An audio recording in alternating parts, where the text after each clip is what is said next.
Hello everyone, welcome to Avanti classes. My name is Manjit Bhardwaj. तो आज भाई हम 6 लेक्चर करने वाले हैं थर्मोडायनेमिक्स का।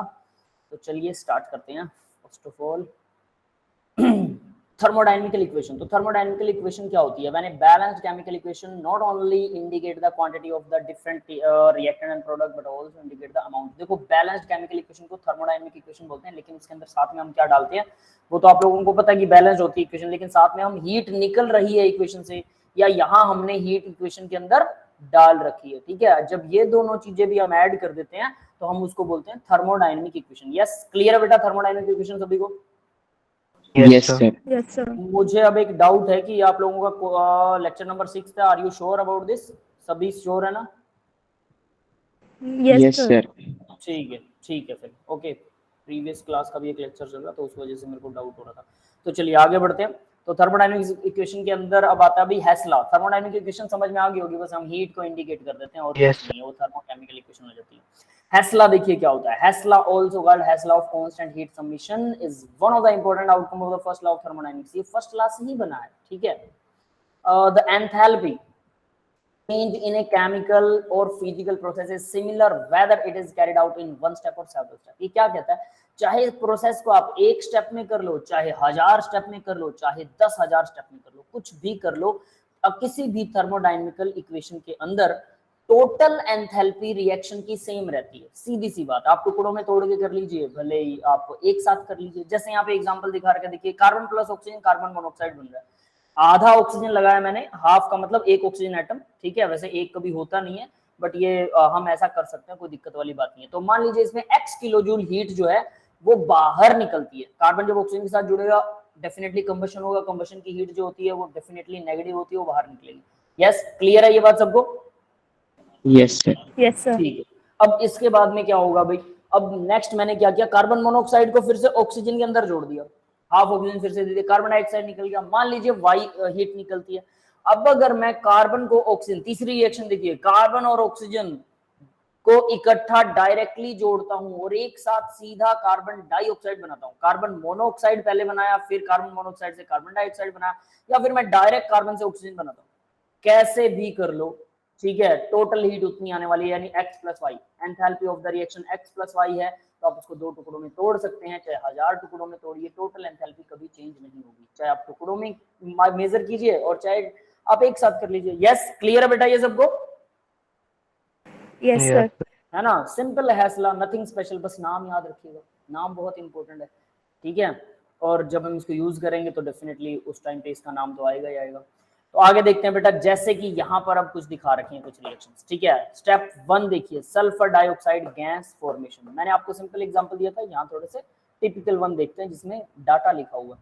Sulphur plus oxygen sulphur dioxide बन गया। एंथैल्पी ऑफ रिएक्शन जो है माइनस की 70.96 किलो कैलोरी पर मोल है। अब इसका मतलब क्या है भाई? इसका मतलब हमें एंथैल्पी मिल रही है, हमें हीट मिल रही है। यस, ये बात क्लियर है बेटा सबको? Yes sir. ठीक है, तो एंथैल्पी हमें मिल रही है 70 किलो कैलोरी पर मोल। स्टेप नंबर 2 में देखिए, SO2 में प्लस मैं हाफ 1/2 हाफ है वो हाफ ऑक्सीजन जोड़ रहा हूं, SO3 बन गया, और यहां पर मुझे 23 किलो कैलोरी पर मोल मिल रही है, 23.49 मुझे मिल रही है। मुझे जब भी मिल रही है मतलब नेगेटिव, याद है ना सबको? हमें एंथैल्पी, हमें हीट मिलेगी तो नेगेटिव है, हमें कुछ मिल रहा है नेगेटिव। दान देना अच्छा होता है, लेना नहीं। Standard reaction enthalpy according to Hess law. Hess law के अकॉर्डिंग क्या होगा enthalpy of the reaction? S plus O2 जब बनेगा, S प्लस O2 SO3 बनाना हो डायरेक्टली, तो H1 और H2 को दोनों की एंथैल्पी को जोड़ दीजिए, रिएक्शन 1 की एंथैल्पी, रिएक्शन 2 की एंथैल्पी, एंथैल्पी ऑफ रिएक्शन आ जाएगी।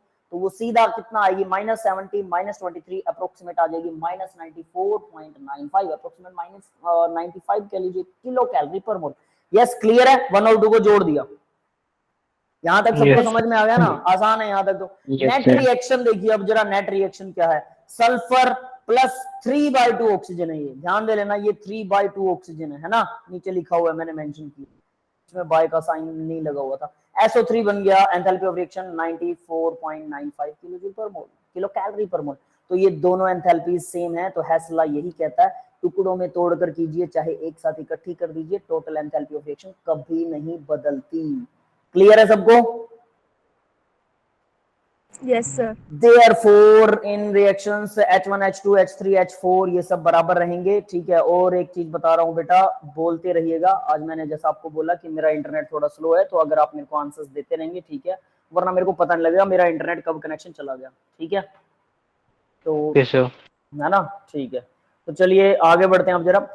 Calculate the reaction standard enthalpy change using the following reaction. तो एक रिएक्शन दे रखी है अभी आपको, carbon dioxide hydrogen carbon monoxide plus water बन रहा है। स्टैंडर्ड एंथैल्पी चेंज के बारे में पूछ रहा है। Given that enthalpy of the reaction carbon monoxide 4 carbon monoxide Yes, sir. Carbon okay carbon dioxide water is 110 है, 393 है, 281 है, पॉजिटिव है 281, ध्यान दे लेना, ठीक है। तो देखो कार्बन मोनोऑक्साइड के लिए एंथैल्पी 110 ये हमें मिलेगी, कार्बन डाइऑक्साइड के लिए 393 हमें मिलेगी, वाटर में हमें देनी पड़ेगी 241, ठीक है। स्टैंडर्ड एंथैल्पी ऑफ रिएक्शन उसने पूछा।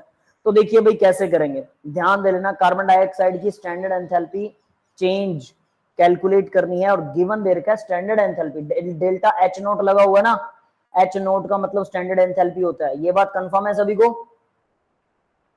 Yes, sir. Yes, ठीक sir. है। तो स्टैंडर्ड एंथैल्पी देखो इसका मतलब क्या है, वो ध्यान देने वाली बात है। कार्बन मोनोऑक्साइड बन रहा है और वो हमें 110.5 किलो जूल पर मोल दे रहा है। तो यहाँ पर हमें खुद रिएक्शन लिखनी होगी, याद होनी चाहिए वो, सीधी सी बात। यहाँ लिखा हुआ है कार्बन प्लस हाफ ऑक्सीजन, और ये हमारे पास बनेगा कार्बन मोनोऑक्साइड का 1 मोल, और ये हमें देगा 110.5 किलो जूल पर मोल। यस, ये स्टेप क्लियर है सबको? Yes, sir. तो हमें Yes, इस sir. रिएक्शन की हमें एंथैल्पी दे रखी है, इसका मतलब ये है। सेकंड देखिए, कार्बन प्लस 1 ऑक्सीजन, ठीक है, O2 कार्बन डाइऑक्साइड, इसने सीधा कार्बन डाइऑक्साइड की स्टैंडर्ड एंथैल्पी कही थी।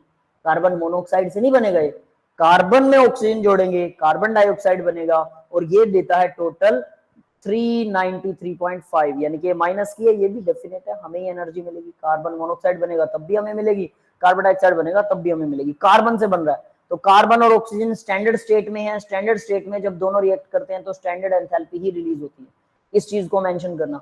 यहाँ पर भी कार्बन और ऑक्सीजन स्टैंडर्ड स्टेट में है, कार्बन डाइऑक्साइड बन रहा है, ये भी स्टैंडर्ड एंथैल्पी ही होगी, दोनों स्टैंडर्ड एंथैल्पीज हैं।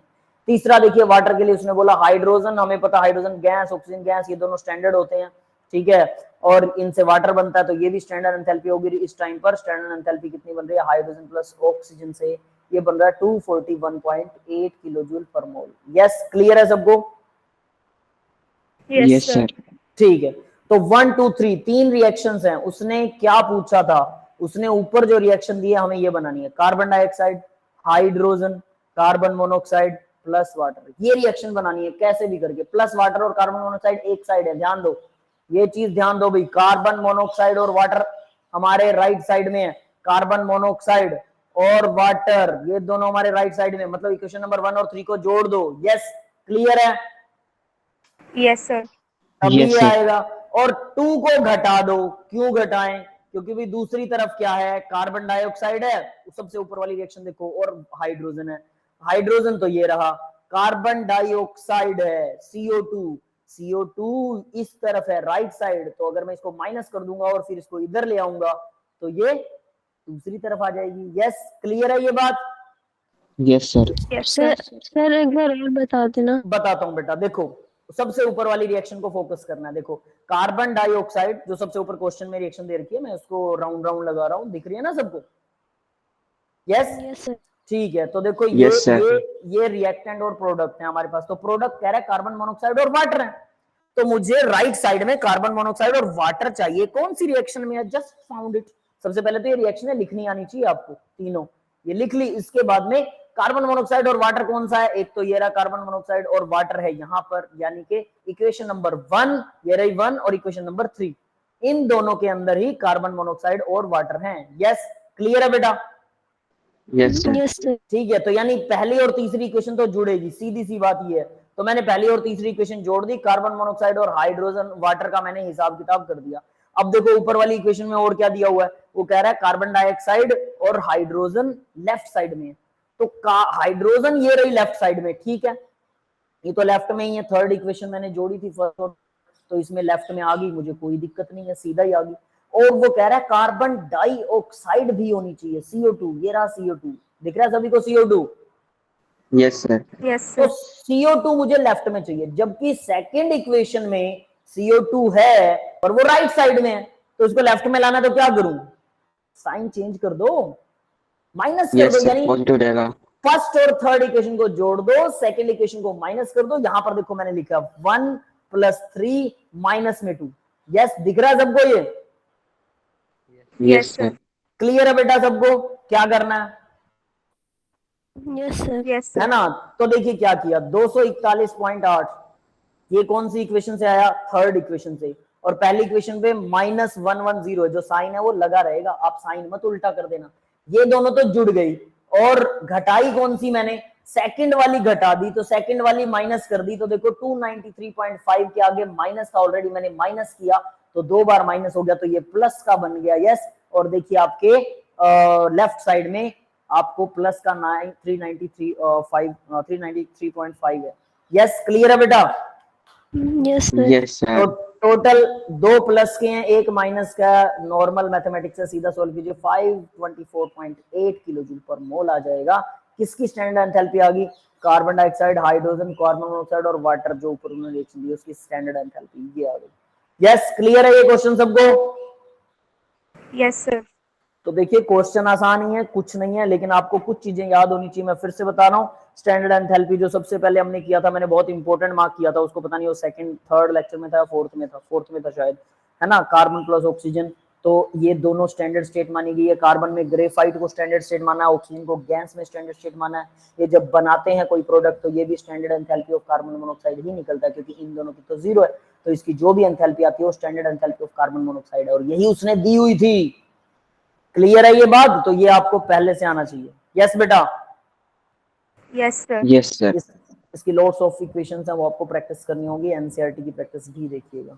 चलिए आगे बढ़ते हैं। अब देखिए, for which one of the following equation delta H enthalpy of standard, देखिए एच के ऊपर नोट लगा हुआ है, नोट का मतलब जीरो ही होता है, याद रखना, एच नोट मतलब एच के ऊपर जीरो। यस, ये बात क्लियर है ना सबको? नोट के दो मतलब होते हैं, एक तो NOT वाला और एक NOT वाला नोट, जिसका मतलब जीरो होता है। यस बेटा? Yes, sir.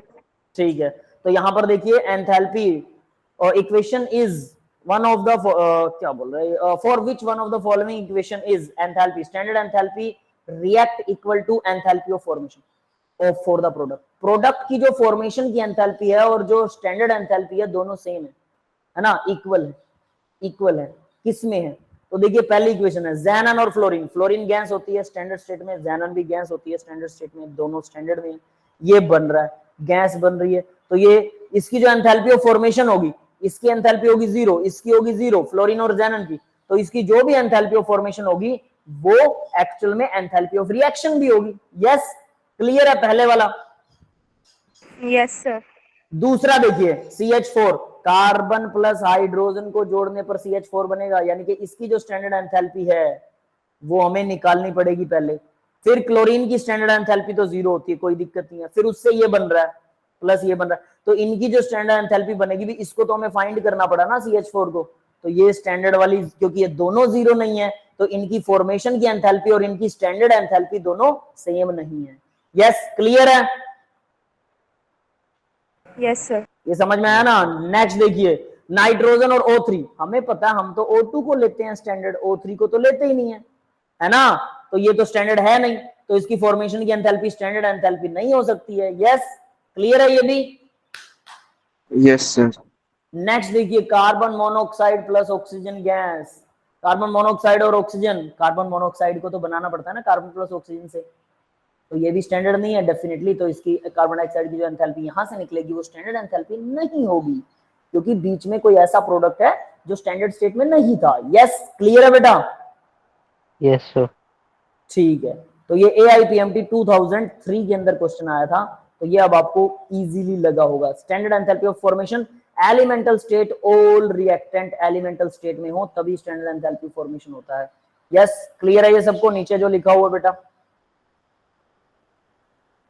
क्लियर है सबको? हेलो गाइस, ठीक है। यस, Yes, कुछ sir. पूछना चाहते हो बेटा? आपका हैंड रेज है, कुछ पूछना है? No sir. नहीं, ठीक है, ठीक है, आगे बढ़ते हैं बेटा। आगे देखिए, कंसिडर द फॉलोइंग रिएक्शंस। तो कुछ रिएक्शंस इन्होंने कंसिडर कर रखी हैं। H plus OH negative water बन रहा है, ठीक है, चलो जी, बन रहा है, कोई दिक्कत नहीं। एंथैल्पी दिखा रखी इसकी -X1 किलो जूल पर मोल, ठीक है। सेकेंड रिएक्शन देखिए, H2 प्लस O2, H2O बन रहा है, हमें पता है स्टैंडर्ड एंथैल्पी है, सीधी सी बात है, H2 और O2 एलिमेंटल स्टेज में होने चाहिए, वाटर बन रहा है।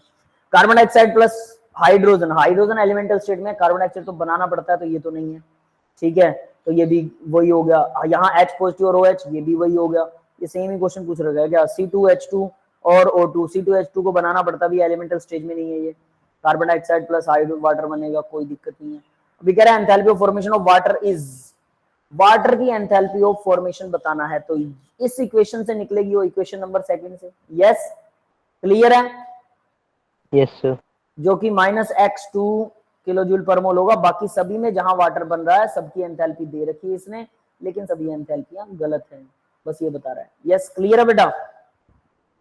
Yes sir. ये भी 2007 में आया था AIPMT के अंदर, all India pre medical test के नाम से टेस्ट होता था पहले, AIPMT, ठीक है, आजकल सिर्फ प्री मेडिकल टेस्ट हो गया PMT। PMT को नीट कहने लग गए एक्चुअल में, पहले PMT होता था, अब उसका नाम बदल दिया, नीट बोल दिया, चीज एक ही है, ठीक है भाई। आगे बढ़ते हैं, सेकंड लॉ ऑफ थर्मोडायनेमिक्स। अब बात आती है भी, पहला लॉ खत्म हुआ, पहले लॉ के जो भी इक्वेशंस थी, जो लेक्चर नंबर 3 बहुत इंपॉर्टेंट था, उसके अलावा फर्स्ट लॉ और बाकी के questions. Lecture number 3 first law simple सा है, इंटरनल एनर्जी चेंज U क्या होता है, Q प्लस W होता है। उसके अलावा थर्ड लेक्चर था जो बहुत इंपॉर्टेंट था, और एंथैल्पी थी। एंथैल्पी आपको समझ में आ गई होगी, कुकर वाली हीट होती है, पतीले वाली हीट होती है ना? बताओ कौन सी हीट होती है एंथैल्पी, कुकर वाली या पतीले वाली? सर कुकर के लिए। कुकर वाली नहीं, पतीले वाली होती है। सभी को कुकर लगता है खाना जल्दी बना देता है, इसलिए वो स्टैंडर्ड वो है ना, एंथैल्पी है। वो एंथैल्पी नहीं है बेटा, कुकर वाली नहीं, पतीले वाली एंथैल्पी है, क्योंकि प्रेशर कांस्टेंट होगा तो वर्क डन होगा, वॉल्यूम बढ़ जाएगा गैस का, है ना? यस, क्लियर है सबको? Yes sir. Yes sir. हाँ, याद रखिएगा, ठीक है। तो चलिए अब आगे बढ़ते हैं फिर। तो वो था भाई थर्ड लेक्चर था, बहुत इंपॉर्टेंट था आप लोगों के लिए, मैंने पहले भी बोला था, अब दोबारा से बोल रहा हूँ, जिससे अगर थर्मो करनी है तो क्वेश्चन लगाने बहुत इंपॉर्टेंट है। लेक्चर तो थर्ड और फर्स्ट अभी तक इंपॉर्टेंट रहा है, अब ये लेक्चर नंबर 6 है, इसमें आएगा सेकंड लॉ। सेकंड लॉ थोड़ा सा कंफ्यूज करता है। एंट्रोपी के बारे में हमने बात की थी, डेल्टा S, याद है किसी को? क्या थोड़ा सा बताया था मैंने, व्हाट इज एंट्रोपी? कोई बताएगा मुझे, किसी को थोड़ा बहुत याद हो? किसी को कोई याद? चीज जो एलिमेंट है वो प्योर से इम्प्योर है तो इसको एंट्रोपी कहते हैं, जो वो प्योर से एंट्रोपी, इम्प्योर हो जाता है। एंट्रोपी बदल रही है उसकी, उसको एंट्रोपी नहीं बोलते बेटा, एंट्रोपी उसकी। हाँ सर, आपकी वॉइस ब्रेक हो रही है। Yes sir. मेरी वॉइस ब्रेक हो रही है क्या? अब आ गई सर। ठीक सर है, पहले इसका आ रही है, ठीक है, ठीक है, ठीक है बेटा, बता दिया कीजिए, ठीक है। आज थोड़ा सा इंटरनेट प्रॉब्लम है मेरा। तो देखो एंट्रोपी सिंपल मैं कर देता हूँ, कोई भी चीज हमें मैनेज करनी पड़ती है। आप किताबें सेट कर दीजिए, कुछ दिन में किताबें फिर से इधर उधर हो जाती हैं, मिट्टी अपने आप किताबों में घुस जाएगी, आपकी अलमीरा में मिट्टी घुस जाएगी, कुछ दिन बाद आपको साफ करना पड़ता है। दिवाली पे हम लोग सारा घर साफ करते हैं, कहीं पर भी सारे बर्तन भी दोबारा धोए जाते हैं। जनरली मेरे मदर तो बर्तन धोते हैं सारे के सारे, सारी रसोई साफ करते हैं, इवन वो धुले हुए होते हैं, हमें लगता है कि वो धुले हुए हैं, लेकिन उनमें भी हीट, धूल, मिट्टी, बहुत कुछ सिस्टम होता है। यानी कि चीजें गंदी अपने आप हो जाती हैं, साफ हमें करनी पड़ती है। मतलब सिस्टम्स की एंट्रोपी बढ़ रही है, सिस्टम कंफ्यूजिंग हो रहे हैं। हम सिंपली एंट्रोपी को दो तरीके से नाप सकते हैं। पहला मतलब दो तरीके से पहचान सकते हैं। पहला तो जो चीजें अपने आप होती हैं, इसका मतलब उनकी एंट्रोपी बढ़ रही है, ठीक है। दूसरा होता है रैंडमनेस, किसी चीज की अगर रैंडमनेस बढ़ रही है, कोई चीज आवारागर्दी, मॉलिक्यूल्स की आवारागर्दी बढ़ रही है, तो इसका मतलब वो एंट्रोपी उसकी बढ़ रही है।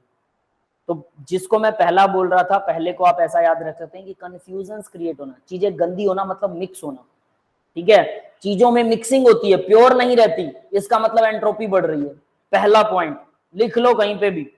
दूसरा पॉइंट क्या है कि अगर मॉलिक्यूल्स की मोशन बढ़ रही है, motions of the molecule is increasing, then it is called entropy of the system is increasing. Yes, 2 point याद रहेंगे सबको। सर सेकंड पॉइंट एक बार वापस बता दीजिए। मैंने सेकंड कौन सा बोला था? पहला कौन सा आता है आपको बताइए? सर सेकंड था मिक्सिंग अगर वाला, molecule mixing of things.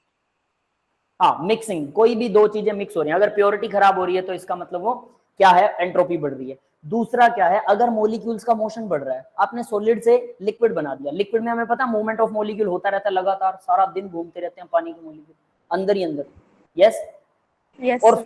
Solid में क्या होता है, सिर्फ वाइब्रेशन होती है। मैंने बताया था ना सॉलिड में, आपने एमओटी उस वो किया था जब केमिकल काइनेटिक पहला लेक्चर लगा था, वंडरवाल फोर्सेस किया था किसी यस ने, सर। है ना? यस तो सर। उसके अंदर क्या था, मैंने यस बोला सर। था सॉलिड्स में मॉलिक्यूल सिर्फ वाइब्रेट करते हैं, ओनली वाइब्रेशंस होती हैं सॉलिड में। लिक्विड में क्या होता है, वो सारा दिन चलते रहते हैं, घूमते रहते हैं। और गैसेस में क्या होता है, वो घूमते भी रहते हैं और जिस तरफ मुंह उठा लिया उसी तरफ चलते रहेंगे, जब तक सामने से टक्कर नहीं लग जाती तब तक वो मुड़ेंगे नहीं, वो गैस होती है।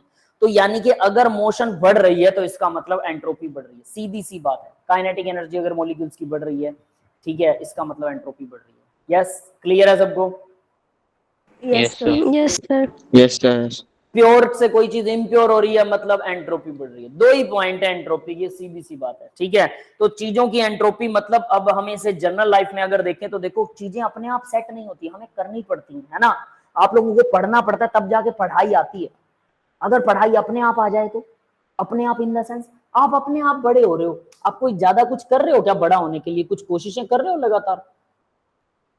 कौन है No, ऐसा sir. जो बड़ा होने के लिए कोशिश कर रहा है कि मैं बड़ा हो जाऊं? तो लड़के हैं वो मुंह पे डेली रेजर मारते हो कि मेरे जल्दी सी दाढ़ी आ जाए, मैं बड़ा दिखूं। ऐसा कोई है? नहीं करता होगा। कितना भी दाढ़ी पे रेजर मार लो इतना जल्दी तो वो पकने वाली है नहीं, है ना, शक्ल वैसी रहेगी। तो लाइक दैट, यानी हम अपने आप बड़े हो रहे हैं तो एंट्रोपी भी ना अपने आप बढ़ जाती है, ठीक है। यानी कि सिस्टम कंफ्यूज हो जाते हैं अपने आप। जो चीजें अपने आप हो रही है मतलब सिस्टम की एंट्रोपी बढ़ रही है, याद रख लेना, ये भी एक कॉमन सेंस है। हालांकि 2 पॉइंटों में एंट्रोपी कवर हो जाती है, बट कॉमन सेंस के लिए हम कह सकते हैं कि अगर चीजें अपने आप हो रही है तो एंट्रोपी की वजह से ही हो रही है, उसका एंट्रोपी में कुछ ना कुछ गड़बड़ हो रहा है, ठीक है। तो यहां से आप जनरल लाइफ में देखिए, अपने आप सामान सेट नहीं होता, अपने आप नहीं पढ़ पाते हो, अपने आप आपको चीजें याद नहीं होती। आप बड़े तो हो रहे हो अपने आप, पर चीजें आपको अपने आप याद नहीं होती, उसके लिए तो मत्था मारना पड़ता है। इसका मतलब क्या है? इसका मतलब है कि एंट्रोपी को कम करने के लिए हमें एनर्जी देनी पड़ती है। तो एंट्रोपी अपने आप बढ़ती है चीजों की, लेकिन हमें एनर्जी, जहां जहां भी आपकी एनर्जी लग रही है ना, समझ लेना आपने एंट्रोपी को कम करने के लिए एनर्जी लगाई है। यस, क्लियर है बेटा सबको? Yes sir. है ना? तो एंट्रोपी ऐसे काम करती है। अब मुझे नहीं लगता कि एंट्रोपी को हमें यहाँ पढ़ने की जरूरत है, फिर भी सेकंड लॉ क्या है वो देखते हैं। Second law of the thermodynamic state that the spontaneity, spontaneity का मतलब स्पॉन्टेनियस प्रोसेस होती है जो अपने आप होती है, ऑटो, ठीक है। नॉन स्पॉन्टेनियस जो अपने आप नहीं होती। Occurring process will always lead to an escalation in the entropy. Escalation का मतलब बढ़ावा देना, एंट्रोपी को बढ़ावा देने में। स्पॉन्टेनियस प्रोसेस हमेशा एंट्रोपी को बढ़ाती है। मैंने बोला कोई भी प्रोसेस अपने आप हो रही है तो एंट्रोपी को बढ़ाएगी, ठीक है। जो हमें करनी पड़ती है, जिसमें हमें एनर्जी लगानी पड़ती है, जैसे डॉक्टर कहते हैं एक्सरसाइज कीजिए, योगा कीजिए, अच्छा खाना खाइए, तला हुआ मत खाइए, ताकि आपकी उम्र कम बढ़े, आप ज्यादा लंबे टाइम तक एनर्जेटिक रहें, ज्यादा लंबे टाइम तक आपका हेल्दी रहे, है ना, इसलिए बोलते हैं। अब ऐसा नहीं करेंगे तो बहुत जल्दी लेजी हो जाएंगे, बीमारियां जल्दी घेरेंगी बुढ़ापे में, तो ऑब्वियस सी बात है उम्र घट जाएगी। तो जो चीज अपने आप हो रही है उसको बोलते हैं एंट्रोपी, एस्केलेट होती है। स्पॉन्टेनियस प्रोसेस यानी हमारी उम्र बढ़ना, एंट्रोपी बढ़ना है। इसको कम करने के लिए जो भी करना पड़े उसके लिए बहुत एनर्जी लगती है। तो सोचो, छोटी छोटी चीजों में इतनी एनर्जी लग रही है। अगर हम अमर होना चाहें, कभी ना मरें, तो मुझे लगता है कि lots of energy will be required to stay immortal. Yes, मेरे को ऐसा लगता है। Do you think so? Yes sir. है ना, मतलब कितनी एनर्जी लगेगी। हम डॉक्टर कहते हैं आपकी 10 साल उम्र बढ़ जाएगी अगर आप लगातार एक्सरसाइज कर रहे हैं, बचपन से एक्सरसाइज कर रहे हैं, 10 या 20 साल तक बढ़ जाती है। तो 20 साल बढ़ाने के लिए बचपन से लेकर लगातार मतलब 50-60 साल तक की उम्र तक एक्सरसाइज करना पड़ता है। तो डेफिनेट सी बात है एंट्रोपी को बढ़ावा, मतलब एंट्रोपी अपने आप बढ़ रही है, उसे रोकने के लिए बहुत सारी एनर्जी लगती है। तो अगर हमारे पास वो बहुत सारी एनर्जी हो तो शायद हम अपना समय रोक सकें, अपने आप को बढ़ना रोक सकें, है ना। आइंस्टीन तो कहता है स्पीड ऑफ लाइट से चलिए आपकी उम्र रुक जाएगी, उससे ज्यादा तेज भागिए, आपकी उम्र क्या होगी, घटने लग जाएगी, छोटे हो जाओगे, आप बच्चे बन जाओगे, है ना। ऐसा लगता है किसी को कि आप वापस Yes. बच्चे बन जाओगे? मुझे ये थ्योरी No, पे sir. No sir. मुझे थ्योरी पे ज्यादा इस पे भरोसा नहीं, लेकिन लोग कहते हैं ऐसा। तो मुझे तो ऐसा भी लगता है कि एक और कंफ्यूजन क्रिएट होता है यहाँ पे, आप क्लॉकवाइज घूमोगे या एंटी क्लॉकवाइज, ये भी तो प्रॉब्लम है कि अगर क्लॉकवाइज घूमोगे तो मुझे ऐसा लगता है क्लॉकवाइज घूमने पर शायद उम्र कम हो जाए या बढ़ जाए, जो भी हो, और एंटी क्लॉकवाइज में उसका रिवर्स होगा, ऐसा भी हो सकता है अगर ये टाइम थ्योरी सही है। बाकी भाई ऊपर वाला जाने, ठीक है, क्योंकि सब थ्योरीज हैं, इनका प्रैक्टिकल तो आज तक साइंटिस्टों ने किया नहीं, बट साइंस वाले कहते हैं कि हम सच बोल रहे हैं। चलिए आगे बढ़ते हैं बेटा। Lead to the escalation in the entropy of the universe in simple words, the law explain that the isolated system entropy will never decrease over time. तो इस लॉ क्या कहता है, सेकंड लॉ ये कहता है कि टाइम के साथ में आइसोलेटेड सिस्टम में, आइसोलेटेड मतलब जो सबसे अलग है, ठीक है, आइसोलेटेड सिस्टम में टाइम के साथ एंट्रोपी कभी भी डिक्रीज नहीं होगी, ये हमेशा इंक्रीज होगी। यस, क्लियर है? Yes sir. तो ये लास्ट वर्ड में डेफिनेशन थी, the in simple word the law explain that the isolated system entropy will never decrease over time. This law introduce a new physical quantity known as entropy. We have already discussed about the entropy, so we will go to the next page. Yes guys, clear है बेटा? Yes, sir. Yes, sir. तो यहाँ देखते हैं बेटा, the heat of the combustion of the carbon to carbon dioxide is 393.5 kilojoule पर मोल। अभी हमने पिछले एग्जांपल में किया था ना, कार्बन से कार्बन डाइऑक्साइड बनती है 390।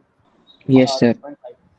The heat released upon formation of 35.5 gram of carbon dioxide from carbon and oxygen gas is, अब वो कह रहा है 35.2 ग्राम कार्बन डाइऑक्साइड बनाने के लिए कार्बन और ऑक्सीजन से कितनी हीट रिलीज होगी।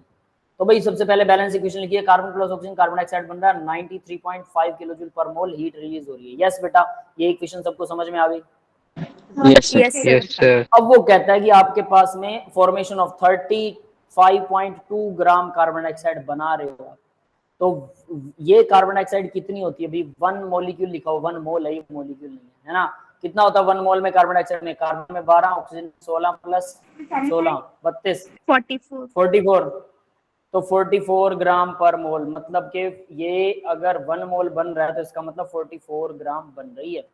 तो भाई 44 ग्राम कार्बन डाइऑक्साइड बनाने के लिए कितना एनर्जी लगती है, 393.5 किलोजूल पर मोल लगती है, और उसने पूछा कितना, 35.2 ग्राम में कितनी लगेगी, बस यही तो निकालना है। तो 44 ग्राम कार्बन डाइऑक्साइड इतना एनर्जी हमें देती है, 1 ग्राम डिवाइड में आ जाएगा, 35.2 ग्राम मल्टीप्लाई में चला जाएगा, and it will be 315 kilojoule पर मोल। यस, ये पर मोल नहीं है, सॉरी, 315 किलोजूल, और वो माइनस में थी 393, तो ये भी माइनस में आएगी ना। यस, क्लियर है बेटा सबको?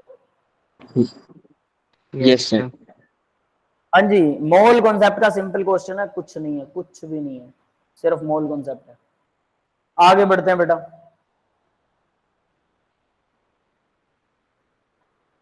ये आगे क्यों नहीं जा रहा भाई, इतना ही है क्या? Let me check. अच्छा भाई, आज के लेक्चर में इतने पॉइंट्स हैं, बस खत्म। चलिए नेक्स्ट लेक्चर देखते हैं उसके अंदर क्या है, ठीक है, शायद इसमें क्वेश्चंस कम रह गए, देखता हूँ बेटा, wait a moment. Next profile का कुछ थोड़ा सा कर लेंगे, कोई दिक्कत नहीं है ना। लेक्चर नंबर 7, तो आज तो भाई आपको पता है कुछ भी नहीं था आज के लेक्चर में, है ना, क्लियर है सबको? Yes, sir. Yes sir. तो थोड़ा सा और आगे बढ़ेंगे, थोड़ा सा लेक्चर और करेंगे, क्योंकि अब यहाँ पर क्या है कि हमने थोड़े से क्वेश्चन सॉल्व किए और थोड़ी सी एंट्रोपी के बारे में बात की। अब नेक्स्ट लेक्चर के अंदर 7th लेक्चर में, मतलब आप सिंपल कह सकते हैं 6th लेक्चर में कोई दम वम नहीं है, 6th लेक्चर सिंपल सा है, ठीक है। 7th लेक्चर देखिए, spontaneity and non spontaneity of reactions. जो रिएक्शन स्पॉन्टेनियस अपने आप होती है उनको बोलते हैं स्पॉन्टेनिटी, और स्पॉन्टेनियस रिएक्शंस जो अपने आप नहीं होती हैं उनको बोलते हैं non spontaneous reactions. Yes, clear है ये बात बेटा सबको? Yes Yes, sir. sir. है ना। अब यहाँ पे इन्होंने कबूतर की एनालॉजी दे रखी है, कबूतर से इसको रिलेट कर रखा है, एनालॉजी का मतलब what are other word for spontaneity. कबूतर पूछ रहा है दूसरे कबूतर से, और इस कबूतर ने पहन रखी है नॉर्मल टोपी, इस कबूतर ने डिग्री वाली टोपी पहन रखी है ना। समझ में आ रहा है सबको? Yes, sir. यस ठीक है, सर। तो डिग्री वाले कबूतर से पूछते हैं, मतलब दोनों हैं तो कबूतर ही, ये बहुत गंदी जनोगी है। खैर, नेचुरलनेस, नेचुरल, हम कहते हैं ये तो नेचुरल है। बूढ़ा हो रहा हूँ, लोगों को टेंशन हो जाती है, अरे मेरा सफेद बाल हो गया एक, ऐसे कैसे हो गया। ठीक है, जब आप लोग थोड़े से बड़े हो जाओगे, आप लोगों का कोई एक आधा सफेद बाल होगा ना, वो बड़ी टेंशन होगी। हमारे मोहल्ले में ना एक लड़का है, मेरा फ्रेंड है, छोटा है मुझसे वैसे, फ्रेंड पर फ्रेंड ही है, उसका एक छोटा बाल हो, मतलब एक बाल भाई सफेद हो गया, मेरे पास आया, भैया देखो मेरा एक बाल सफेद हो गया, क्या करूं जल्दी बताओ। मैंने कहा बेटा होगा ये, ठीक है, अभी और उम्र बढ़ेगी तो और सफेद होंगे। नहीं नहीं भैया, इसको काला करने का तरीका बताओ, क्या खाना है मुझे जल्दी बताओ। तो उसको इतना टेंशन हो रहा था एक बाल के लिए, मैंने कहा यार मेरे तो बहुत सारे बाल सफेद हैं, उस हिसाब से तो मैं फांसी खा लूं क्या, अब मर जाए क्या, कैसे थोड़ा होता है ना। तो भाई शुरू शुरू में कईयों को ना बहुत टेंशन हो जाती है, अरे अरे ऐसे कैसे मेरे सफेद बाल। तो जो नेचुरल प्रोसेसेस होती हैं वो मतलब स्पॉन्टेनियस है, सिंपल, और उसमें एंट्रोपी बढ़ रही है, ये तो आपको समझ में आ गया होगा। आप अपने आप गंदे हो जाते हैं, रोज नहाना पड़ता है आपको, मतलब एंट्रोपी अपने आप बढ़ रही है, आप नहाकर एंट्रोपी को कम कर रहे हैं। ठीक है, लेकिन अगर आप मगरमच्छ की तरह पानी नहीं पड़े रहो कि अब हम गंदे ही नहीं होंगे सर, है ना, what an idea sir ji. ऐसा करना चाहोगे क्या? No, sir. No sir. अगर ऐसा करोगे स्किन गलने लग जाएगी, पता है, 2 घंटे पानी में नहा लो स्किन गलने लग जाती है, कहानी खराब, है ना। वो आजकल आप मेमेज देखते होंगे ना, वो यूट्यूब पे पापा की परियां, फिर आता है माँ के मगरमच्छ, लड़कों के लिए, देखते हैं Yes, सभी। sir.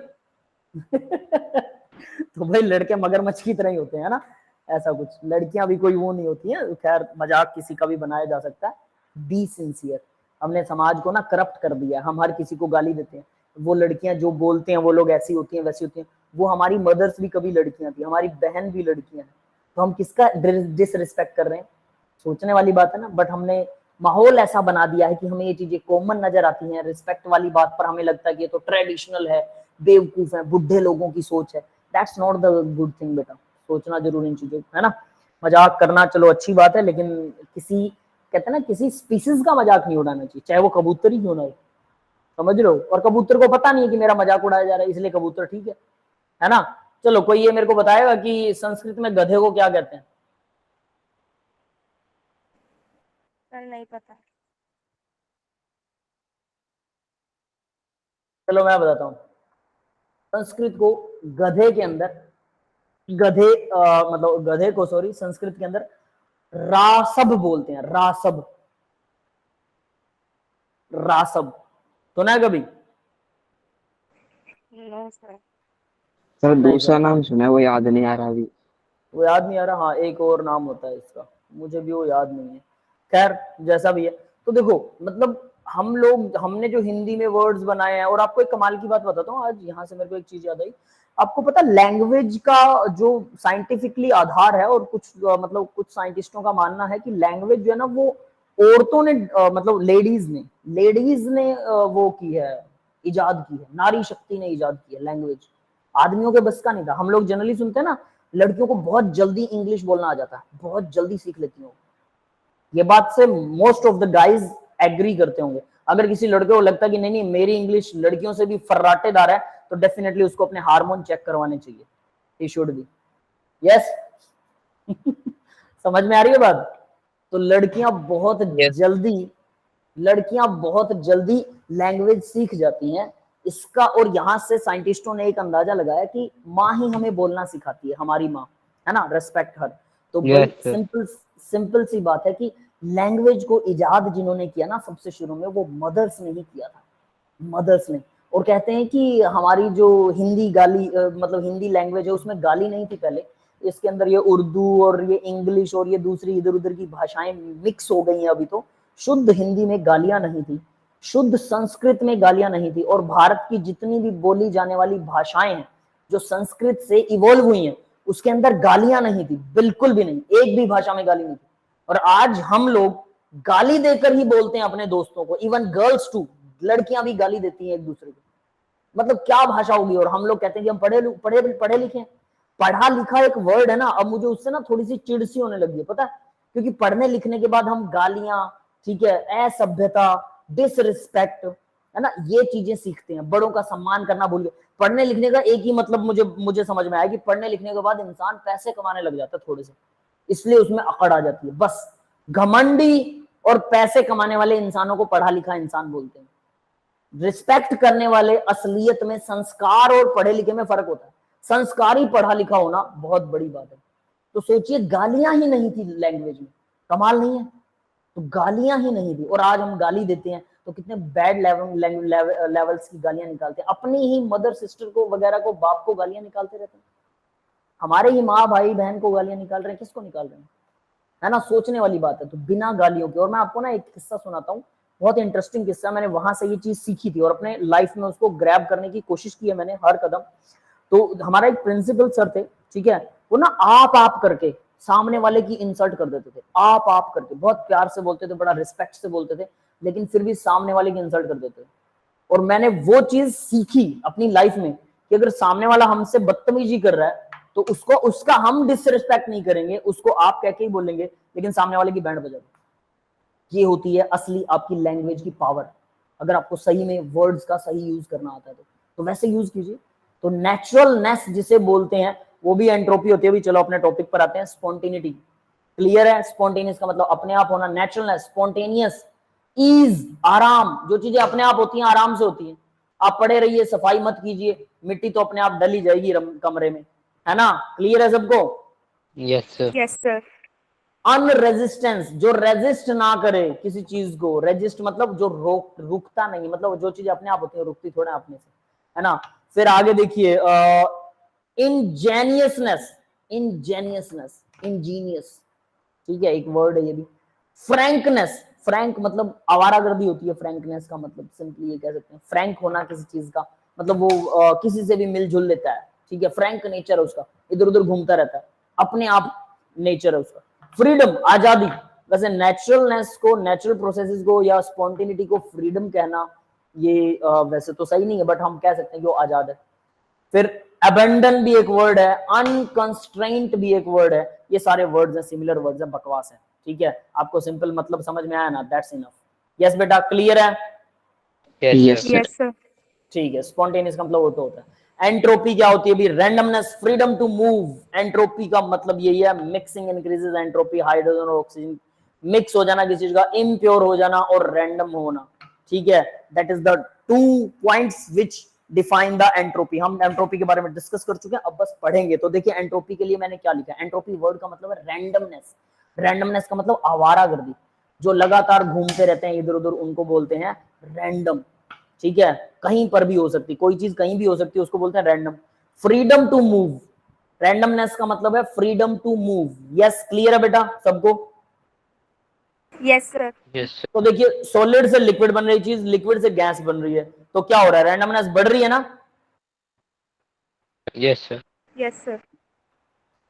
अब उल्टा कर देते हैं, नीचे की तरफ ये वाले साइन देखिए जरा। गैस से ठंडा करें गैस को, लिक्विड हो जाएगा, और ठंडा करेंगे सॉलिड हो जाएगा, तो रैंडमनेस घट रही है। क्लियर है? तो एंट्रोपी घट रही है। यस, क्लियर है? Yes, sir. Generally, entropy is defined as the measure of the randomness or disorder of the system. तो रैंडमनेस का मतलब भाई फ्रीडम टू मूव, सीधी सी बात है ना? मतलब मैंने बोला था कि काइनेटिक एनर्जी बढ़ जाना किसी चीज की, फ्रीडम टू मूव। और डिसऑर्डर का मतलब क्या होता है भाई? इम्प्योरिटी। तो ये 2 वर्ड से आप यहाँ याद रख सकते हैं। चलो मैं इसको मेंशन भी कर देता हूँ यहाँ पर, ठीक है? रैंडमनेस का मतलब हम कह सकते हैं कि काइनेटिक एनर्जी का इंक्रीज होना, है ना? Yes, sir. Increased kinetic energy, randomness. और डिसऑर्डर का मतलब क्या होता है? इम्प्योर। जब कोई चीज ऑर्डर्ड में होती है तो मतलब परफेक्ट होती है, जब इम्प्योर होती है तो डिसऑर्डर होती है। यस, क्लियर है? Yes, sir. यही दो Yes, वर्ड sir. हमने डिस्कस किए थे। Everyone knows about this. Entropy यही होती है, ठीक है भाई? This concept was introduced by the German physicist named as Rudolf Clausius in the year 1850। 1850 में उसने ये किया था। तो देखिए, डिसऑर्डर का मतलब होता है मिक्सिंग, इंक्रीज एंट्रोपी। जैसे हाइड्रोजन और ऑक्सीजन है, दोनों अलग अलग आपको बर्तन में दिखाई दे रहे होंगे, है ना? दिखाई दे रहे हैं दोनों। अगर मैं बीच वाला ये हटा दूं तो क्या होगा भाई? ये दोनों मिक्स हो जाएंगी, दोनों मिल जाएंगे। है ना, हाँ मिक्स हो जाएंगे बेटा, बस सीधी सी बात है। तो मिक्स होने का मतलब एंट्रोपी बढ़ रही है। मिक्सिंग यानी इम्प्योरिटी से एंट्रोपी बढ़ती है और साथ में काइनेटिक एनर्जी बढ़ने से भी एंट्रोपी बढ़ती है। तो entropy change is the process defined as the amount of heat emitted or absorbed isothermally and reversibly divided by the absolute temperature is the formula given as। अब देखो भाई इसका फॉर्मूला है, ठीक है। एंट्रोपी आपको बड़ा आसान लगा होगा, लगा ना आसान, सिंपल सा तो है ना, Yes, दो ही sir. चीजें। Yes, sir. अब थोड़ा इसको कॉम्प्लिकेट बनाते हैं, ठीक है। हम नहीं बना रहे खैर, हम धीरे धीरे हम कॉम्प्लिकेट चीजों को, टीचर का काम क्या होता है कॉम्प्लिकेट चीजों को सिंपल करके बच्चों को समझाना। पहले सिंपल बताएंगे, फिर उसको धीरे धीरे उसको अनवाइंड करते रहेंगे और कॉम्प्लेक्स तक लेके जाएंगे, ठीक है। तो हम ये काम करते हैं टीचर्स जनरली। तो यहाँ पर भी हम वही करने वाले हैं। तो एंट्रोपी वो क्या बोल रहा है भाई, process defined as the amount of heat emitted और एब्जॉर्ब्ड आइसोथर्मली। टेम्परेचर कांस्टेंट रखना है, ये ध्यान रख लेना। आइसोथर्मली, टेम्परेचर में चेंज नहीं होना चाहिए। वर्ड पे बहुत जोर से ध्यान देना, क्योंकि ये वर्ड अगर नहीं समझ में आया तो एंट्रोपी समझ में नहीं आएगी। Yes, got it guys? Yes, sir. Isothermal isothermal isothermal, temperature change नहीं होगा, नहीं होगा, नहीं होगा। Delta T zero. And reversibly, reversible भी होना चाहिए। Divide by the absolute temperature, और एब्सोल्यूट टेम्परेचर से उसको डिवाइड भी करना है। मतलब जिस टेम्परेचर पर हम मेजर कर रहे हैं हीट को, हीट एब्जॉर्ब हो रही है या एमिट हो रही है। तो देखो ये मैंने यहाँ पे लिख रखा है, delta S directly proportional to delta Q. वैसे डेल्टा की जगह पर क्या होना चाहिए यहाँ पे, डी क्यू, है ना। रिवर्सिबल वर्क की बात करिए, ठीक है बेटा, बट यहाँ डेल्टा लिख दिया ताकि आपको सिंपल रहे। तो delta S equal delta Q, heat change हो रही है वो एंट्रोपी चेंज होगी। क्यों? हीट चेंज होगी तो kinetic energy of the molecule और वाइब्रेशनल एनर्जी और रोटेशनल एनर्जी वो बढ़ेगी ना, यस और नॉट।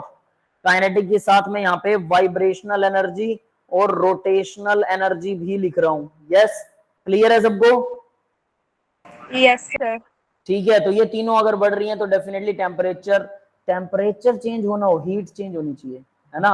वैसे अगर ये चीजें बढ़ रही हैं तो टेम्परेचर भी चेंज होता है ऑब्वियसली, लेकिन हमने कहा टेम्परेचर तो एब्सोल्यूट रखना है, मतलब सॉरी कांस्टेंट रखना है। तो हीट, हाँ हीट को चेंज करते हैं, टेम्परेचर को कांस्टेंट करके उसको नहीं बदलेंगे तो एंट्रोपी ऑफ द सिस्टम बढ़ रही है, मॉलिक्यूल्स की मूवमेंट इंक्रीज हो रही है। और टेम्परेचर के इनवर्सली प्रोपोर्शनल होती है एंट्रोपी। मतलब टेम्परेचर यहाँ पर कांस्टेंट है ना, बट अगर हाई टेम्परेचर लेते हो, देखो टेम्परेचर कांस्टेंट है, चेंज नहीं करना। तो मान लीजिए कि मैं 5 डिग्री सेल्सियस पर एंट्रोपी मेजर करता हूं, किसकी, 5 नहीं सॉरी 1 डिग्री सेल्सियस पर एंट्रोपी मेजर करता हूं वाटर की। वाटर की एंट्रोपी काफी कम आनी चाहिए क्योंकि वो उस टाइम पे सॉलिड होगा। यस और not? Yes, sir. Yes, sir. ठीक है। अब अगर उसी पानी की मैं 1 डिग्री सेल्सियस पर एंट्रोपी मेजर करता हूं तो एंट्रोपी ज्यादा आएगी। Yes Yes, sir. Yes. ठीक है। तो हमें लगा कि टेम्परेचर बढ़ाने से एंट्रोपी बढ़ गई, नहीं। अब इसी एग्जांपल को दूसरे तरीके से ले रहा हूं, ध्यान से सुन लेना। दूसरा मेथड बहुत जरूरी है। 0 डिग्री सेल्सियस पर पानी बर्फ है, ठीक है भाई। Yes, sir. अब मैंने उसकी एंट्रोपी मेजर करी, मतलब मैं उसकी रैंडमनेस मेजर कर रहा था मॉलिक्यूल्स की, तो मुझे रैंडमनेस दिखाई दी लगभग ना के बराबर, ठीक है। अब उसके बाद में मैंने थोड़ा सा हीट दी उसको, पानी ने हीट एब्जॉर्ब कर ली, वो सॉलिड से लिक्विड हो गया। अब मैंने उसका टेम्परेचर मेजर किया, टेम्परेचर कितना आएगा, टेम्परेचर बढ़ेगा क्या? Yes, sir. थोड़ा सा तो बढ़ेगा। Yes, sir. ठीक है। कितना बढ़ना चाहिए, 1 डिग्री 2 डिग्री? टेम्परेचर नहीं बढ़ेगा। आप लोगों ने लेटेंट हीट का नाम सुना है, गुप्त उष्मा। Yes. गुप्त उष्मा कितने बच्चों ने सुना है भाई, लेटेंट हीट? बाकी के गाइस No, sir. नहीं सुना। नहीं सुना, ठीक है कोई बात नहीं। तो आज हम उसी के बारे में बात करेंगे, कमाल की चीज होती है ये, ठीक है। सुनिए जरा, लेटेंट हीट क्या होती है। जब पानी बर्फ की स्टेज में था तो बर्फ से जैसे ही मैंने उसको हीट किया तो वो सारी हीट एब्जॉर्ब हो गई हीट कैपेसिटी की फॉर्म में। हीट कैपेसिटी क्या होती है, टेम्परेचर का राइज नहीं दिखाई देगा, कांस्टेंट। यस, याद है सबको? Yes, sir. Yes, sir. Temperature. Temperature rise नहीं दिखाई देता उसमें। तो जब स्टेट ऑफ मैटर चेंज होती है, जब वो सॉलिड से लिक्विड बनता है, तो जितनी भी हीट दी जाती है वो सारी स्टेट चेंज करने में उसने हीट कैपेसिटी की फॉर्म में एब्जॉर्ब कर ली और वो हीट टेम्परेचर राइज की फॉर्म में दिखाई नहीं देगी। यस, क्लियर है ये? Yes sir. Yes, sir. Yes, sir. तो यानी 0 डिग्री पर अगर पानी बर्फ था तो जब वो लिक्विड बनेगा तो टेम्परेचर 0 डिग्री सेल्सियस ही रहेगा। जितनी भी हीट दी गई है वो सारी की सारी लेटेंट हीट होती है और वो पानी ने एब्जॉर्ब कर ली हीट कैपेसिटी की फॉर्म में। अचानक से उसकी हीट कैपेसिटी बढ़ गई। यस, क्लियर है सबको? Yes, sir. Yes, sir. तो यहां से एक चीज अब हमें कंफर्म हो जाती है कि यानी टेम्परेचर नहीं बढ़ा बट रैंडमनेस बढ़ गई, मतलब एंट्रोपी बढ़ गई। यस, क्लियर है? Yes sir. तो टेम्परेचर रखिए कांस्टेंट, 0 डिग्री पर आप हीट दीजिए पानी को, सॉलिड वाटर को, और उसकी रैंडमनेस बढ़ गई। बिल्कुल सही है। अब वही रैंडमनेस अब आपको क्या करना है, देखिए ध्यान से सुनना। अब अगर मैं 10 डिग्री सेल्सियस और पानी लेता हूं 10 पर, उसका 11 नहीं होने देना, मेरे को टेम्परेचर बढ़ने ही नहीं देना, और मैं उसको हीट दे रहा हूं, तो क्या होगा? उसकी रैंडमनेस बढ़ेगी? बिल्कुल बढ़ेगी। बट टेम्परेचर जैसे जैसे आप राइज करते हो रैंडमनेस का इंक्रीज कम हो जाएगा। अब ये बात कितनों को समझ में आई, ये मेरे को बताओ। समझ में आई किसी को? सर एक बार वापस से समझा दो। टेम्परेचर राइज करेंगे, हाई टेम्परेचर पर जब रैंडमनेस को बढ़ाने की कोशिश करेंगे, मान के चलो हीट एनर्जी होती है, सबको पता है। Yes, sir. Yes, sir. तो मान लो कि मैं ऐसा करता हूं, मैं 10 डिग्री की बात, 0 डिग्री की बात नहीं करते, मैं कह रहा हूं 10 डिग्री सेल्सियस पर मैंने पानी लिया। ठीक है, ध्यान से सुनना अब इस एग्जांपल को। मैंने 10 डिग्री सेल्सियस पर पानी लिया और पानी को क्या कर दिया? पानी को मैंने 5 जूल एनर्जी दी, हीट। यस, क्लियर है? Yes, sir. ठीक है, तो आप सिंपली ये देखिए कि मैं यहाँ पर चलो एग्जांपल लेते हैं, चलो इसी पे मेंशन कर देते हैं, है ना। देखिए क्या हो रहा है यहाँ पर। मैं वैसे तो 10 से 11, 10, 11, एक कुछ बढ़ा रहा हूँ। ठीक है, देखिए यहाँ पर क्या कर रहे हैं। अगर मैं हीट दे रहा हूं, मैंने कोई गैस ली और मैंने इसका टेम्परेचर 11 डिग्री सेल्सियस। हाँ बेटा, सर रिपीट Yes, कर बेटा। दीजिए, आपकी वॉइस ब्रेक हो गई थी। ठीक है, मैं रिपीट कर रहा हूँ, नो वरी। ठीक है, देखिए क्या हो रहा है, मैं फिर से इसको रिप्रेजेंट कर रहा हूँ। अगर मेरे पास 1 डिग्री सेल्सियस पर पानी था, ठीक है, मैंने उसको 11 डिग्री सेल्सियस कर दिया उसका टेम्परेचर, तो मैंने कितना इंक्रीज किया? 10 डिग्री सेल्सियस पानी इंक्रीज कर दिया। यस, क्लियर है ये बात? टेम्परेचर इंक्रीज कर दिया, क्लियर है? Yes, sir. Yes sir. Yes, sir.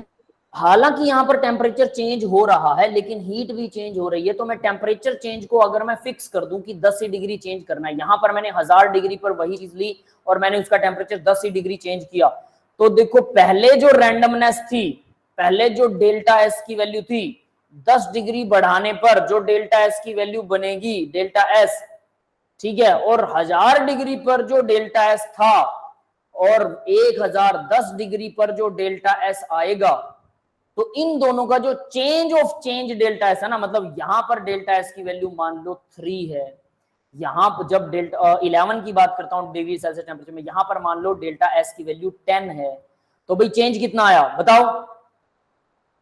7. 7 का। 7 का आया, बिल्कुल सही है। अब जब मैंने 1000 डिग्री सेल्सियस पर डेल्टा एस देखा, तो मान लो ये डेल्टा एस था 100, ठीक है, और 1010 पर जब डेल्टा एस देखा तो ये डेल्टा एस आता है मेरे पास 105। तो अब बताओ चेंज कितना आया? 5 का। 5 का चेंज आया। तो ये कह रहा है कि टेम्परेचर, हाई टेम्परेचर पर जब आप एंट्रोपी मेजर करते हो और उसके बाद आप हीट देते हो, तो हीट टेम्परेचर में चेंज कर रही है। मैंने यहाँ चेंज का एग्जांपल लिया, बट आप सोचिए कि नहीं होता चेंज। अगर मैं यहाँ 1000 ही लिख दूं ना और कहूं कि मैंने हीट दे दी इसको, तो आपको समझ नहीं आएगा। ये मेरी बात समझ रहे हो? तो मैंने इसको 10 डिग्री बढ़ा के फिर आपको समझाने की कोशिश की है। हम हीट कैपेसिटी के चक्कर में जाएंगे तो ये कॉन्सेप्ट दिमाग से निकल जाएगा आपके। तो आप समझ लो कि 10 डिग्री टेम्परेचर बढ़ाने पर जितनी हीट सप्लाई होती है, वो हीट जो चेंज करती है एंट्रोपी में, और प्रीवियसली 10 डिग्री सेल्सियस टेम्परेचर बढ़ाने पर जो हीट सप्लाई होती है, और वो हीट जो एंट्रोपी में चेंज करती है, तो दोनों का टेम्परेचर चेंज तो 10 डिग्री हो रहा है। यस और not? Yes, Yes, sir. sir. तो एंट्रोपी चेंज सेम आना चाहिए कि नहीं आना चाहिए? Yes, sir. पर से उसका टेम्परेचर ज्यादा है। लेकिन हाई टेम्परेचर नहीं बेटा, देखो एंट्रोपी का चेंज, ये 100 था, ये 105 हो गया, ये ये 3 था, ये 10 हो गया, 3 से 10। इसका मतलब यहां पर तो 7 का चेंज आया, वहां पर 5 का ही चेंज आया। मतलब हाई टेम्परेचर पर अगर मैं एंट्रोपी मेजर करता हूं तो हाई टेम्परेचर पर जो एंट्रोपी होती है उसका चेंज जो है पर हीट सप्लाई कम हो जाता है। इसलिए एंट्रोपी जो है वो टेम्परेचर के इनवर्सली प्रोपोर्शनल है। ये बात समझ में आई? Yes, sir. Yes, yes sir. समझ में आया? अब टेम्परेचर के इनवर्सली प्रोपोर्शनल होती है ये, यहां पर इसने यही दिखाया था कि हीट दोगे तो डायरेक्टली हीट से एंट्रोपी बढ़ रही है। बिल्कुल सही है कि हीट से एंट्रोपी बढ़ रही है, बट टेम्परेचर अगर आप देते हो, टेम्परेचर है ना, अगर टेम्परेचर बढ़ाते हो तो ये क्या होती है, इनवर्सली प्रोपोर्शनल। अब हमें लगता है टेम्परेचर बढ़ाने पर इनवर्सली कैसे होती है? टेम्परेचर बढ़ेगा तो एंट्रोपी तो बढ़ेगी सिस्टम की, यस और नॉट? Yes, sir. रैंडमनेस बढ़ेगी तो ये इनवर्सली क्यों दिखा रहा है? ये कह रहा है कि टेम्परेचर तो आपको कांस्टेंट रखना है। तो अगर आप टेम्परेचर कांस्टेंट रखते हैं मतलब 1000 डिग्री सेल्सियस पर आप हीट देते हैं 5 जूल, तो एंट्रोपी में चेंज जो आता है, मान लीजिए वो एंट्रोपी में चेंज 10 डेल्टा एस की वैल्यू आती है। और यही 1 डिग्री सेल्सियस पर जब आप 5 जूल एनर्जी देंगे तो एंट्रोपी के अंदर जो चेंज आएगा वो मान लीजिए 7 डेल्टा एस आएगा, है ना। तो इसका मतलब 7 नहीं, ज्यादा होना चाहिए ना, वहां 10 आ रहा था, तो हाई लो टेम्परेचर मान लो ये 12 डेल्टा एस होगा। तो इसका मतलब लो टेम्परेचर पर सेम हीट सप्लाई करने पर एंट्रोपी में चेंज ज्यादा होता है, हाई टेम्परेचर पर सेम हीट सप्लाई करने में एंट्रोपी में चेंज कम होता है। मतलब टेम्परेचर एंट्रोपी के इनवर्सली प्रोपोर्शनल है। समझ में आया? Yes, sir. Yes, sir. Yes sir. हालांकि मैंने यहां पर आपको सारे एग्जाम्पल टेम्परेचर बढ़ा के ही दिखाए हैं, ये गलत एग्जाम्पल है, याद रख लेना। समझ में आ रही है मेरी बात? तो इनको या फिर हम इनको थोड़ा सा करेक्ट कर देते हैं, चलो, और कोई इलाज नहीं है। ठीक है, यहाँ पर 1 डिग्री सेल्सियस ही टेम्परेचर को रखिए आप, सीधी बात। ठीक है, और मैंने हीट सप्लाई की और टेम्परेचर 1 डिग्री है, यहाँ पर भी हीट सप्लाई की और टेम्परेचर 1000 ही रख देते हैं इसको भी, है ना। इसको मैं यहाँ 0 ही कर देता हूँ, 1000। अब देखिए, यानी कि ये 1000 डिग्री सेल्सियस के ऊपर ही दोनों के दोनों 1000 डिग्री सेल्सियस है। ठीक है, ये अच्छा नहीं बना, इसको फिर से बनाते हैं। तो दोनों टेम्परेचर 1000 डिग्री सेल्सियस होने के बावजूद एंट्रोपी का चेंज 1000 के ऊपर जो एंट्रोपी का चेंज है वो ज्यादा नहीं, वो कम होगा, और जो 10 पर है वो ज्यादा होगा। समझ में आ गया अभी सबको? Yes, sir. है ना, ये चीज। सर आपकी वॉइस ब्रेक हो रही है। वॉइस ब्रेक हो रही है, बाकी सबको भी वॉइस ब्रेक हो रही है? ब्रेक हो गई आपकी बीच में। No, ठीक है। sir. ठीक है. ठीक है, बाकी सभी को आ रही है बेटा, कोई बात नहीं। आप कहाँ पर मिस थे मेरे को बताइए, मैं दोबारा बता देता हूँ। सर जो आपने बताया था ना कि मतलब यही चीज आप दोबारा से टेम्परेचर ही करे थे वहाँ से। हाँ, टेम्परेचर सही तो मैं यही कर रहा हूँ कि ये 1 डिग्री है, ये भी 1 डिग्री है। तो देखिए, मान लीजिए मैंने 5 यहाँ पर मान लीजिए कि मैं 5 जूल एनर्जी देता हूँ। मैं इस एग्जांपल को लिख देता हूँ कि मैंने 5 जूल एनर्जी सप्लाई की, तो डेल्टा एस जो है चेंज इन एंट्रोपी जो आएगा, सपोज यहाँ पर मैं डेल्टा एस लिख रहा हूँ, डेल्टा एस की वैल्यू जो आती है, ठीक है, अच्छा नहीं बना ये, डेल्टा एस। तो डेल्टा एस मान लीजिए एंट्रोपी जो चेंज होता है क्यू बाई टी होता है, तो क्यू क्या होता है, जूल पर केल्विन, है ना। तो मान लीजिए एंट्रोपी चेंज जो आता है वो 10 जूल पर केल्विन आता है। ठीक है, और यहाँ पर 1000 से जब 1000 ही रहा और यहाँ पर भी मैंने 5 जूल एनर्जी सप्लाई की, तो अब मेरे पास डेल्टा एस की जो वैल्यू आई वो सपोज दैट वो आती है 7 जूल पर केल्विन। तो देखिए दोनों केसेस में हीट सप्लाई सेम था, ठीक है, लेकिन एंट्रोपी चेंज हाई टेम्परेचर पर लो हो गया। इसका मतलब ये टेम्परेचर के इनवर्सली प्रोपोर्शनल है। यस, क्लियर है सबको? Yes sir. कैसे इनवर्सली प्रोपोर्शनल, अब इसको थोड़ा सा डिफाइन करने की कोशिश करते हैं। ठीक है, कैसे, ऐसा कैसे पॉसिबल है? तो देखिए भाई, जब हाई टेम्परेचर होता है तो एक हद होती है ना, मॉलिक्यूल्स रैंडमली घूम रहे हैं, एक हद के बाद में मॉलिक्यूल्स क्या करेंगे और कितना ज्यादा उनकी एंट्रोपी बढ़ सकती है बेचारों की। मान लीजिए कोई बंदा मैंने गैस बना दिया, ठीक है, जा बेटा जी ले अपनी जिंदगी, कहीं मर्जी उड़ जा। कहाँ जाएगा वो? यूनिवर्स से बाहर चला जाएगा क्या? No no sir. Sir. Universe से बाहर तो जा नहीं सकता, तो कहाँ जाएगा? ज्यादा से ज्यादा वो आसमान में भटकता रहेगा, है ना? तो अब मान यस लीजिए, सर। अब मान लीजिए कि मैं आपको, आपने एस्केप वेलोसिटी सुना है सभी ने? No sir. नहीं सुना। चलो फिर मैं एस्केप वेलोसिटी का एक एग्जांपल देता हूँ। हनुमान जी की एक कहानी सुनाता हूँ आपको। रावण जो था, उसको पता लगा कि हनुमान वही है जो लंका में आग लगा दी थी, ये वो फलाना ढिमकड़। तो उसने क्या किया कि रात को हनुमान से निपटने के लिए, हनुमान जी से निपटने के लिए अपनी एक बड़ी सारी सेना भेजी। तो हनुमान जी ने सारी सेना खत्म, तो वहां पर दूत गए रावण के और कहने लगे प्रभु, कहने लगे महाराज, हनुमान ने सारी सेना गायब कर दी। कहता कैसे? कहता हनुमान के पास गदा है, घुमा घुमा के मारा। कहता एक ही गदा में कहता हजारों को लपेट देता है वो आदमी। कहता बेवकूफ हो तुम लोग। कहता पीछे से हमला करना था ना, सामने क्यों आ रहे हो, पूछ। है ना? तो वो कहते प्रभु, कहते सामने तो कुछ देर टिके लोग, कहता पीछे वाले तो टिके ही नहीं। कहता ऐसा कैसे? कहता पूंछ, हनुमान जी की पूंछ उन्होंने बढ़ाई, लपेटा और सबको मार डाला एक बार में। फिर वो रावण कहता अच्छा ऐसा है, तो वो ना अमर सेना भेजता है। रावण बहुत ताकतवर था, उसने बहुत सारे वरदान लिए थे, उसके लड़के ने भी बहुत सारे वरदान लिए थे। तो वो अमर सेना भेजता है, अमर सेना जो कभी ना मरे। कहता इसको कैसे मारेगा, है ना? तो हनुमान जी को पता लगता है, ठीक है, विभीषण बोलता है कि उसके पास अमर सेना। जब उसको आते देखा, विभीषण गया हनुमान जी के पास, कहता हनुमान जी अमर सेना आ रही है, इससे कैसे निपट लोगे? तो विभीषण से हनुमान जी कहते हैं कोई बात नहीं, मैं भी अमर हूं, मेरा कुछ नहीं बिगाड़ सकते, मुझे भी सीता माता ने वरदान दिया अमर रहने का। तो वो कहता ठीक है, देखते हैं। तो हनुमान जी ने सबको एक बार लपेटा, पूंछ बढ़ाई और इतना जोर से घुमाया और इतना जोर से फेंका कि अर्थ के ग्रेविटेशनल फोर्स से सारे बाहर चले गए। यस, समझ में आया? Yes sir. इसको बोलते हैं एस्केप वेलोसिटी। जब अर्थ के ग्रेविटेशनल से बाहर भेजने के लिए मिनिमम कितनी एनर्जी चाहिए, that is called escape velocity, जो हनुमान जी ने भेजा था। समझ में आ गया भाई? Yes sir. Yes sir. याद रहेगा सभी को एस्केप वेलोसिटी क्या होता है? Minimum Yes, sir. Velocity required to throw an object beyond the gravitational force of Earth. Yes, clear है ना? अब उनको बाहर भेजने के बाद में, अब हनुमान जी ने कहा अमर हैं, अमर रहेंगे, भटकते रहेंगे सारी उम्र, क्योंकि अगर आप बाहर चले गए ना अर्थ से, जब तक कोई प्लेनेट आपको अट्रैक्ट नहीं करता, वहां कितना भी हाथ पैर मार लीजिए, आपकी ताकत काम नहीं आएगी। क्यों?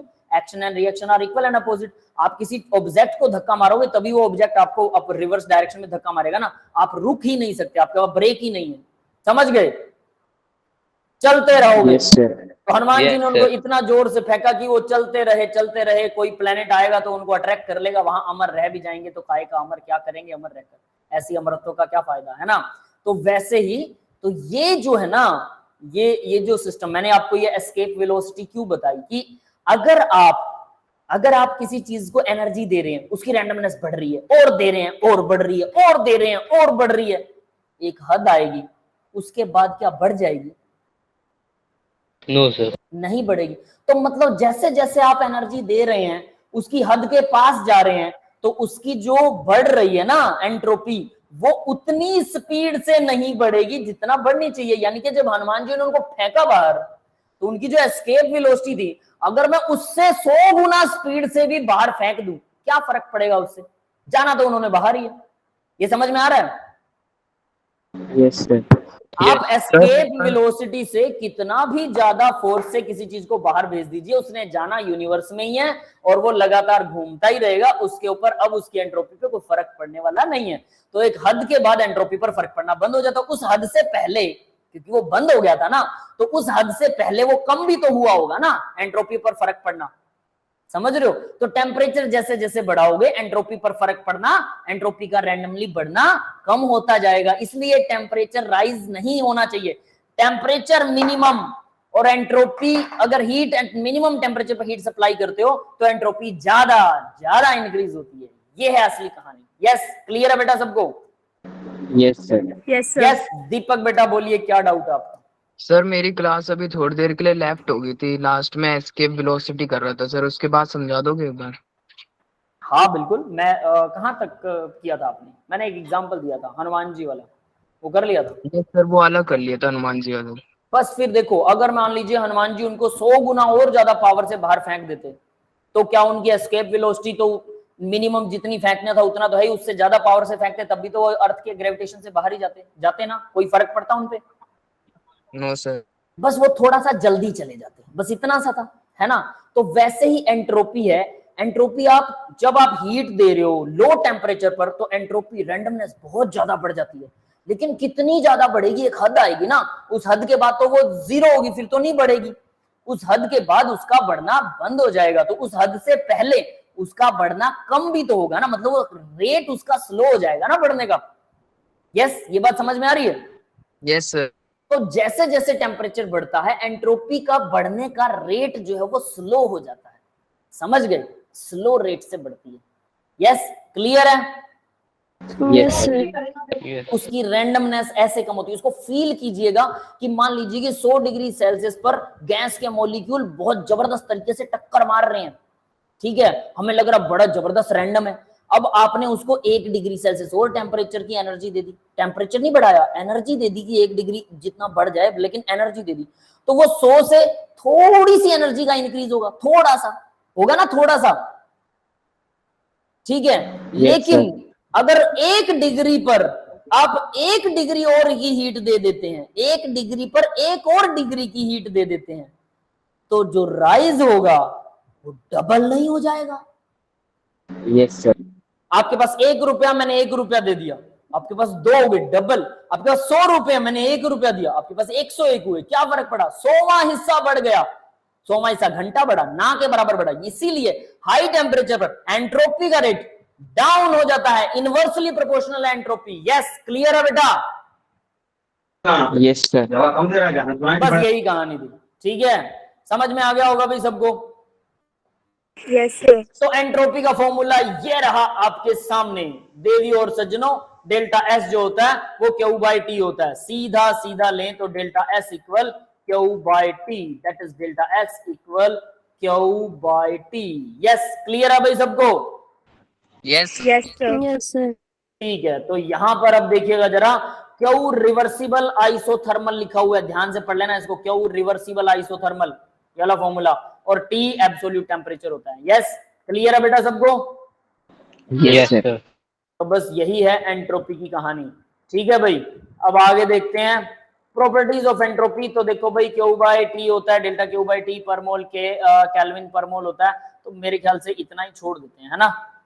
आज के लिए इतना काफी। यहां से हम स्टार्ट करेंगे नेक्स्ट लेक्चर, मैं यहाँ पे स्टार बना रहा हूँ, ठीक है, और नेक्स्ट लेक्चर यहाँ से स्टार्ट करेंगे। That's all for the today's lecture guys, thank you very much. तो अभी मैं रिकॉर्डिंग ऑफ कर रहा हूँ, किसी का डाउट है तो हम वो डाउट लेंगे, ठीक है। और हमारा अच्छा सर गया आज, इंटरनेट नहीं गया, है ना?